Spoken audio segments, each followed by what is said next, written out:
They warned me before I even saw her. Not formally. Not with alarms or official orders. Just quiet words dropped like broken glass as I entered the hall. Don't sit near her. Stay away from that side. Human, choose another seat. No one would explain why. They never do when fear is old enough to feel holy. The grand concourse of Veryone Station was vast, an amphitheater carved from black stone and living metal, its ceiling a slow-moving galaxy of projected stars. Delegates from 100 species filled the curved tiers, chitinous warlords clicking softly to one another, light-bodied beings hovering in careful clusters, mammalian envoys wrapped in silks and political smiles. Power had a smell here, ozone, blood iron, ancient air recycled through empires. And yet there was a space no one occupied. One seat. One stretch of polished obsidian bench left untouched, like a wound the room refused to acknowledge. That's where everyone kept glancing. I followed their eyes before I followed my instincts, and that's when I saw her. She wasn't monstrous. That was the first thing that unsettled me. No fangs bared. No claws extended. No obvious display of predatory excess. She sat perfectly still, hands folded in her lap, posture elegant and patient. Her skin was pale, not sickly, but deliberate, like moonstone polished over centuries. Her hair fell dark and straight down her back, absorbing light instead of reflecting it. Her eyes were closed, lashes long against her cheeks, as if she were resting rather than attending the most politically volatile assembly in the quadrant. She wore no insignia. No house crest. No visible weapon. And yet the space around her felt wrong. Empty in a way that wasn't absence, but avoidance. I was human. That already made me an anomaly here. Humanity had been admitted to the Galactic Compact barely a decade ago, young, loud, stubborn, and statistically difficult to exterminate. We were tolerated, watched closely, occasionally admired, often underestimated. I had been given a seat assignment. Row 7. Position 19. Right beside the empty space. I stopped walking. A Veryone aide noticed and hurried toward me, his translucent skin pulsing from blue to anxious violet. Human delegate, he whispered urgently, antennae twitching. There has been a mistake. I glanced down at my slate. Doesn't look like it. His eyes flicked toward her, then away just as fast. We can relocate you. Immediately. Many seats remain. I thought assigned seating mattered here, I said. It does, he replied. Except when it doesn't. That was answer enough. Around us, conversations had quieted. Not stopped, no one wanted to be obvious, but the ambient sound of the chamber had shifted. Too many ears angled my way. Too many eyes tracking whether I would understand the warning. Whether I would obey it. Who is she? I asked. The aide swallowed. The Himavari. That single word carried weight. I felt it ripple through nearby delegates as if spoken louder than intended. The vampire species? I said before I could stop myself. His expression tightened. They prefer not to be called that. Do they prefer being feared? I asked. He didn't answer. That was answer enough too. The Himavari were old. Older than most of the civilizations in this chamber. They fed on blood, not exclusively, not mindlessly, but ritualistically. Life essence mattered to them in ways no human philosopher had ever fully mapped. Their empire had risen, fractured, and condensed into something quieter and more terrifying, a culture that survived by choosing its battles carefully and never forgetting a slight. Wars with them didn't end. They just stopped happening to you, because you stopped existing. I looked at the seat again. The woman opened her eyes. The room changed. It wasn't dramatic. No gasp, no collective recoil. Just a subtle tightening, like a breath held by hundreds of throats at once. Her gaze moved slowly, deliberately, until it met mine. Red. Not bright. Not glowing. Deep. Old. The color of dried blood and shadow. She didn't smile. She didn't threaten. She simply looked at me, And in that moment I felt something press gently against my mind, not intrusion, not pain, but awareness. Like standing at the edge of a deep well and realizing something below had noticed your reflection. The aide leaned closer, voice barely audible. "Please," he said. "For your own safety." I thought about all the warnings humanity had ignored to get this far. Stay in your system. Don't reverse engineer alien drives. Do not negotiate with apex species without safeguards. Avoid first contact scenarios involving unknown predators. We were still here. I exhaled, adjusted my jacket, and walked forward. The sound of my footsteps seemed too loud. I reached the row. The empty seat waited. The woman's gaze never left me. I sat. The reaction was immediate and silent. Several delegates recoiled. One avian envoy flared its wings in alarm before forcing them back down. A pair of armored giants stiffened, hands drifting instinctively toward weapons they were absolutely forbidden to draw here. Somewhere behind me, something hissed a prayer. The woman turned her head slightly toward me. Up close, she was even more unsettling, not because of sharp features or overt menace, but because of restraint. Her expression was composed, almost curious. Her scent reached me faintly then, cold iron, night air, something sweet and dangerous beneath it. "You were warned," she said. Her voice was smooth, controlled, and accented in a way no translator could fully flatten. It bypassed my implant and resonated directly in my skull, perfectly intelligible. "I was," I replied, keeping my eyes forward. "Yet you Saturday." "Yes." "Why?" There it was. The question everyone else wanted answered. I considered lying. Diplomacy thrived on it. But something in her presence made falsehood feel inefficient. "Because," I said slowly, "no one would tell me what you'd actually done." A pause.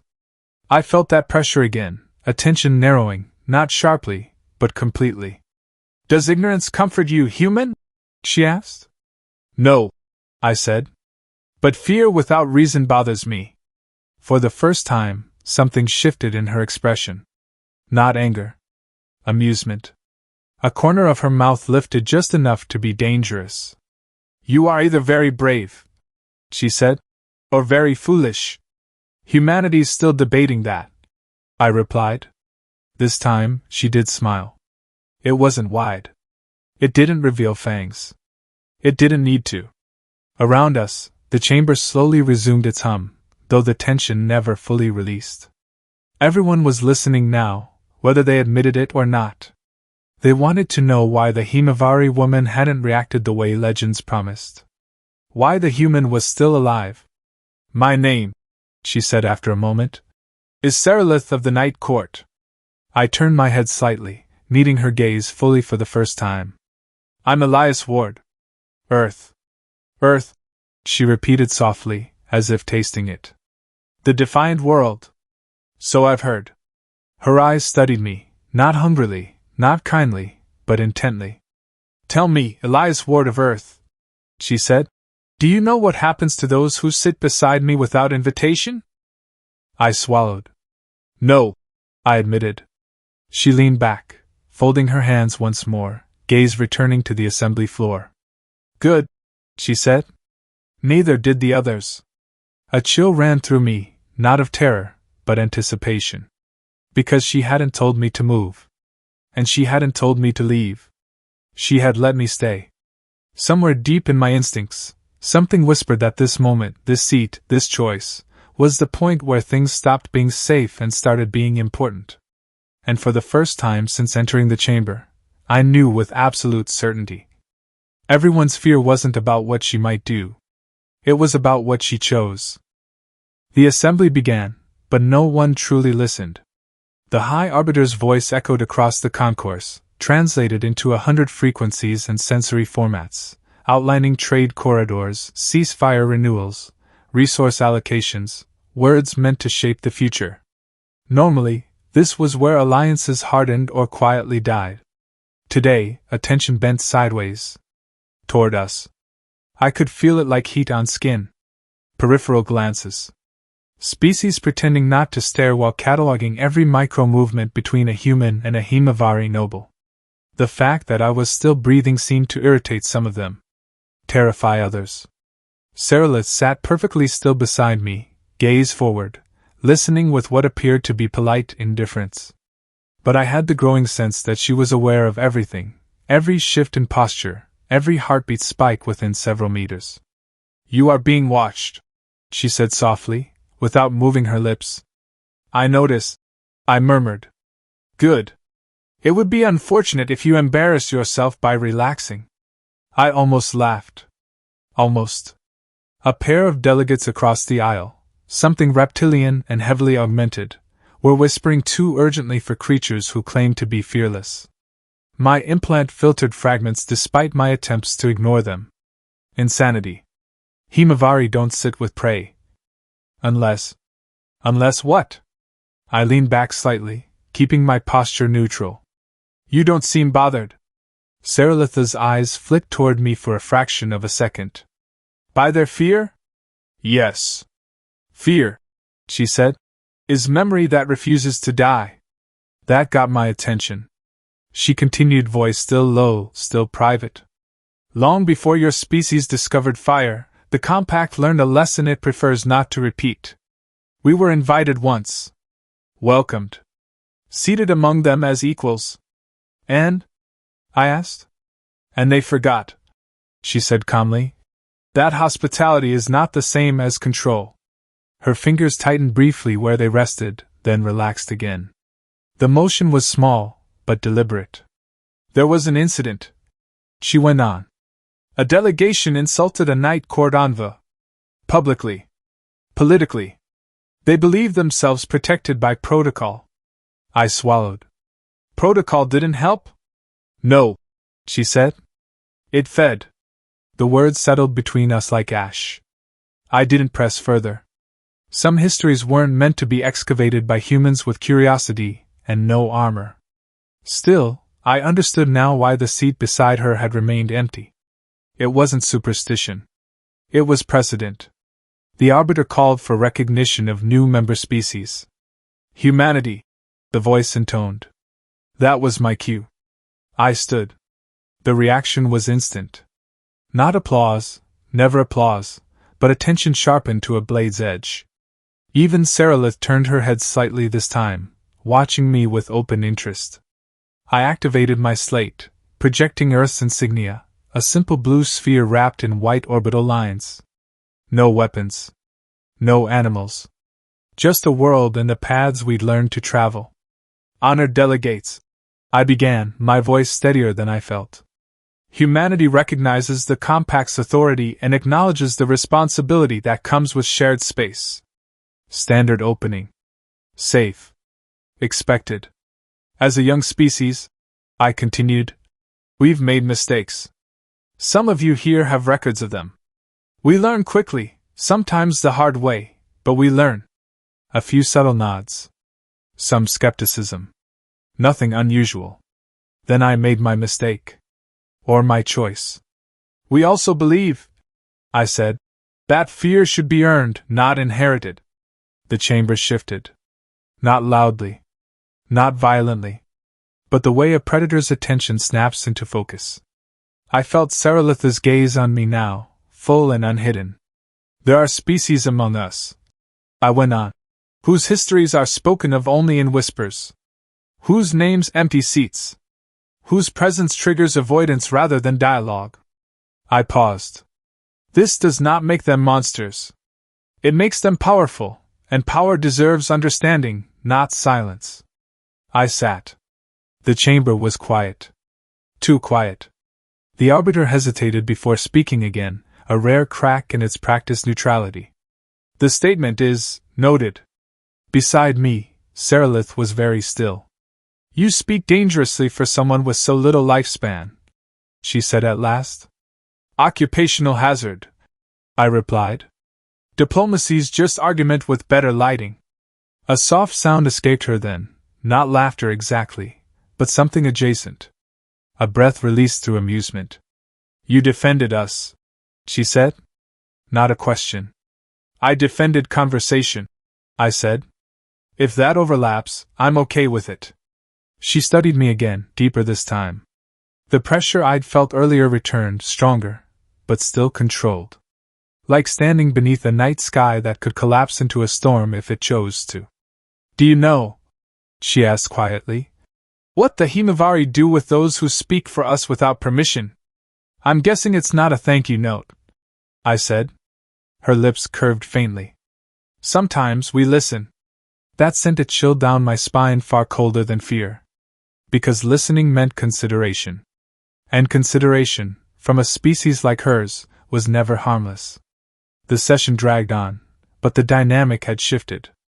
Delegates addressed the chamber more carefully now, choosing words that curved around unspoken tension. No one mentioned the Himawari directly. No one looked at the empty seats anymore. They looked at us.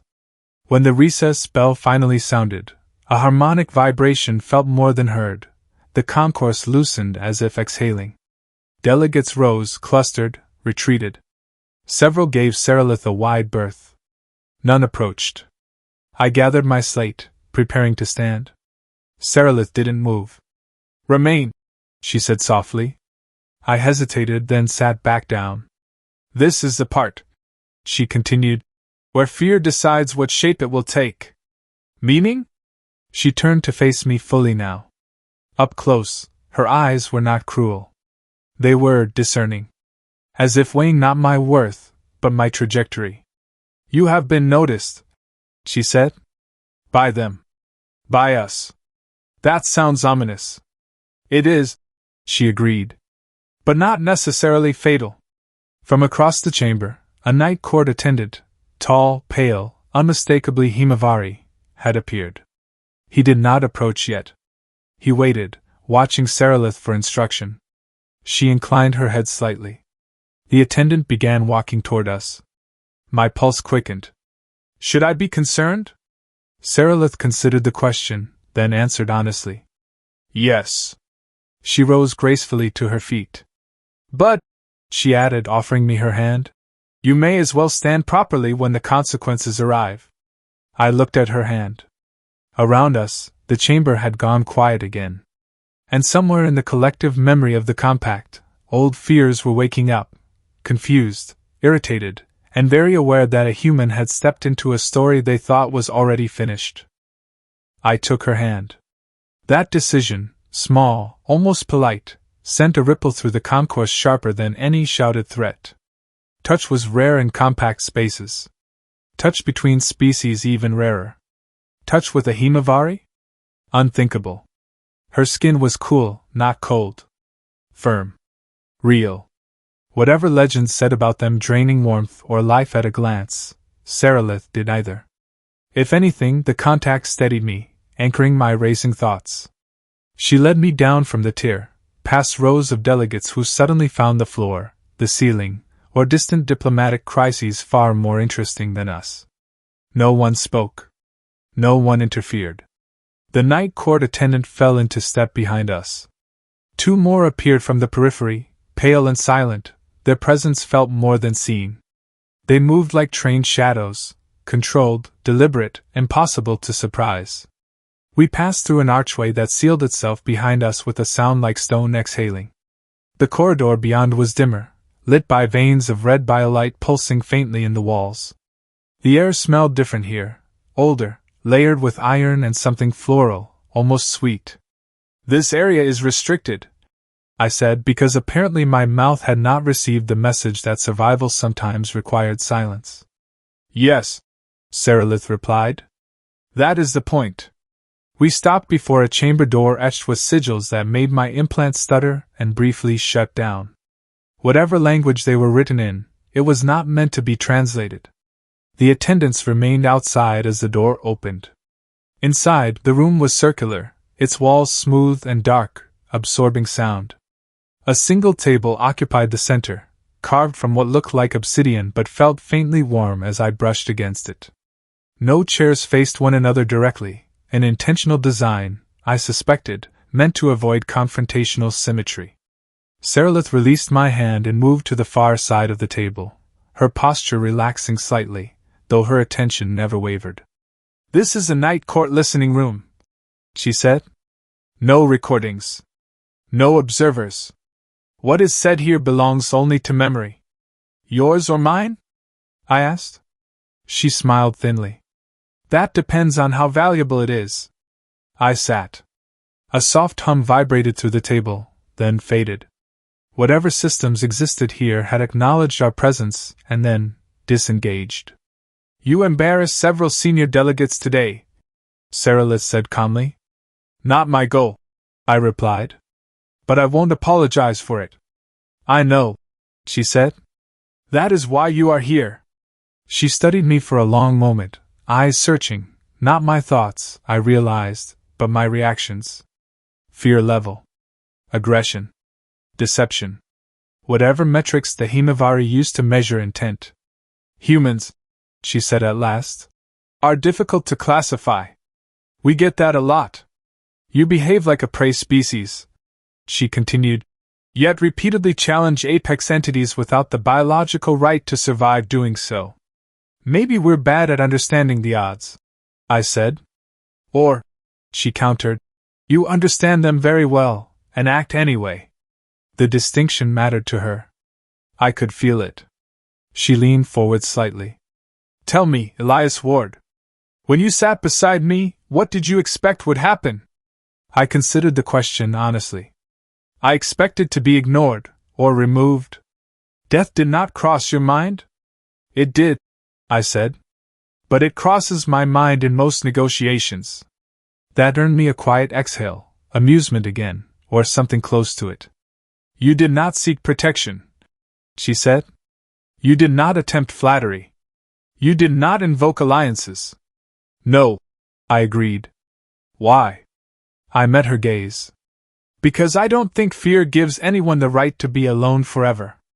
The silence that followed was heavy, not hostile, but loaded. Saralith leaned back, her expression unreadable now. Do you know, she asked softly, why the seats around me remain empty? Because of what happened before, I said. Yes, she agreed. But not only because of that. She raised her hand slightly. The air in the room seemed to thicken, darken, not visually, but perceptually, like a memory being drawn closer.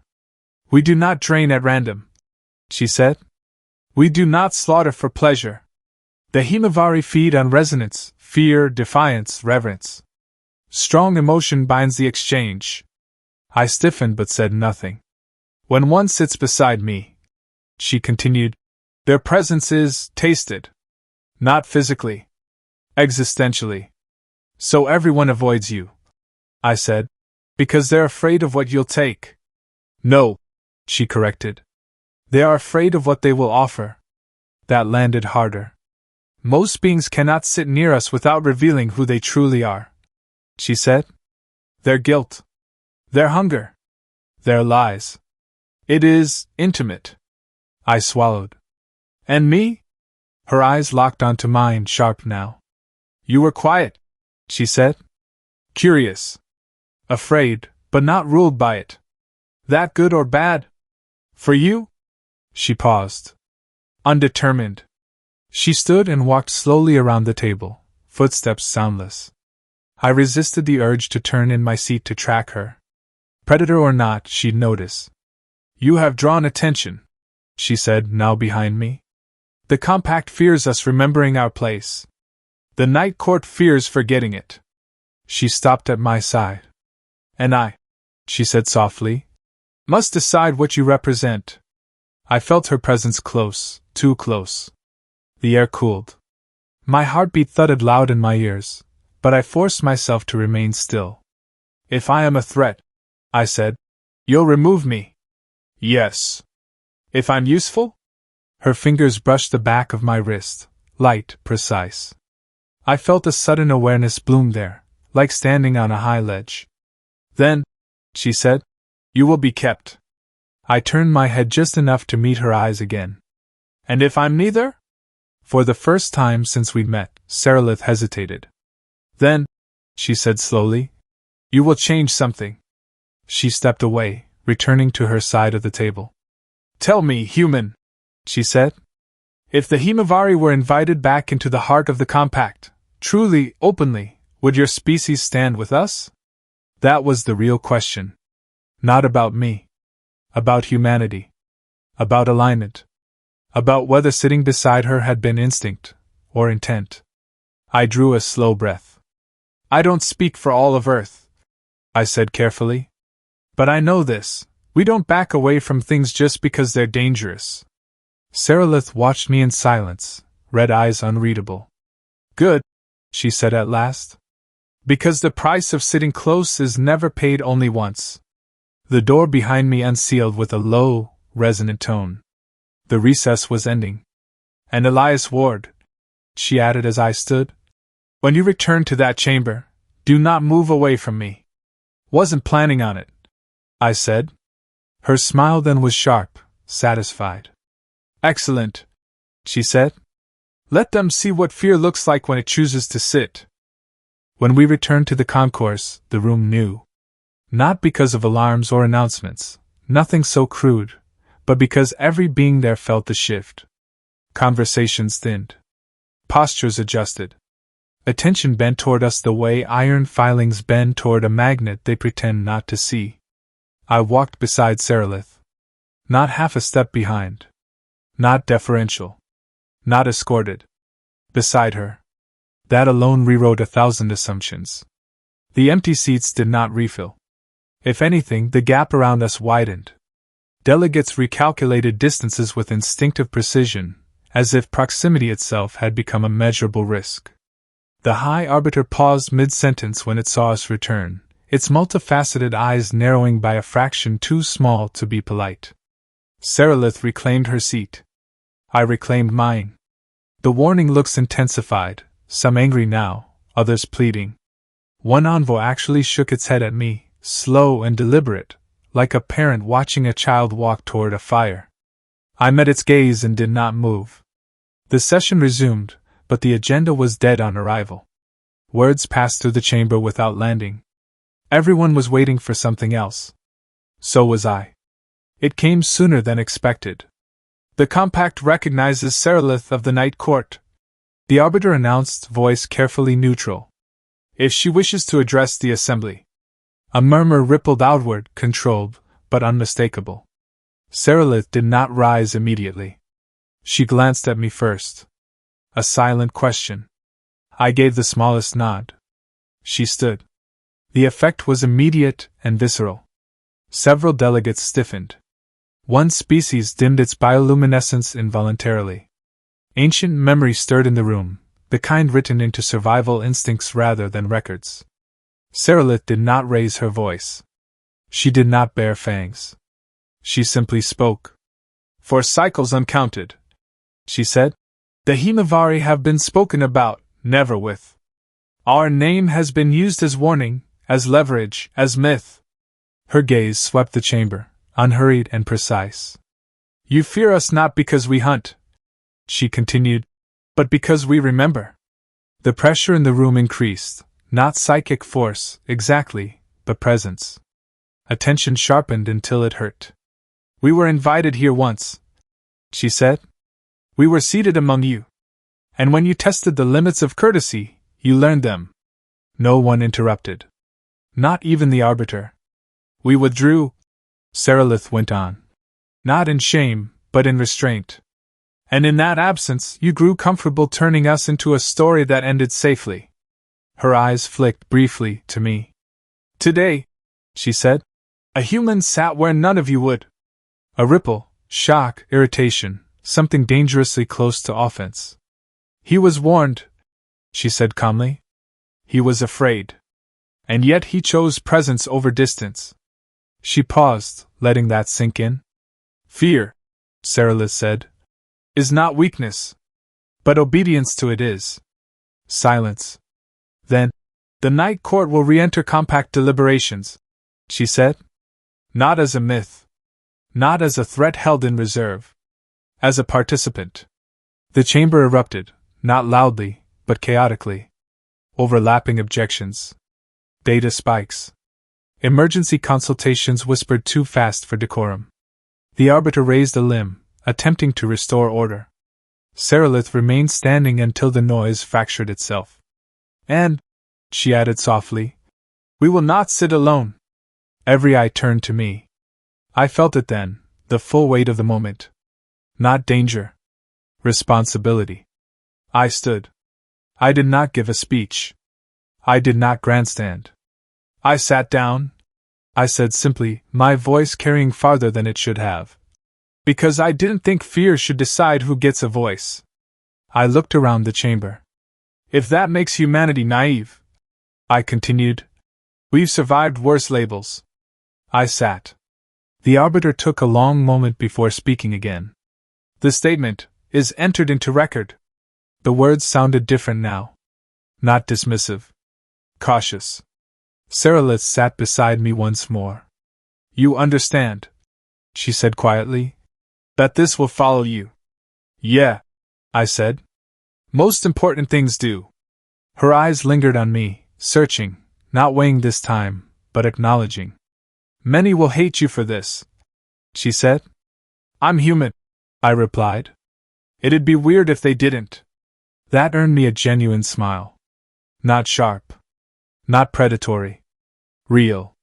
As the assembly dragged itself back to motion, I felt it then, the shift rippling outward through politics, through fear, through memory. The Himavari were no longer a shadow at the edge of the room. And humanity was no longer just watching history happen. We were sitting in it. Beside fear itself. And for the first time, fear hadn't chosen distance. It had chosen a side.